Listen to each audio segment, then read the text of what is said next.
This is part A. Wow, I have a hard time drawing A's. Let's try that again. A. There we go. Okay, so here's the thing. They've got a pivot and a shaft and a club head here, and it's raised to some height, and it's going to be released, and it will swing down here and hit this ball. Okay.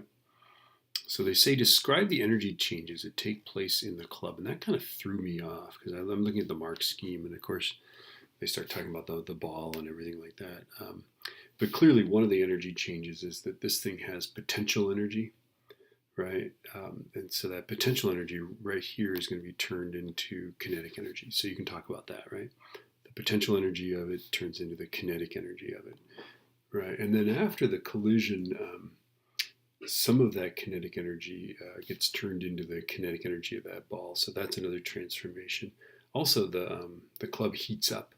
So there's some change in internal energy, right? That's a term that we use, right? It's heat.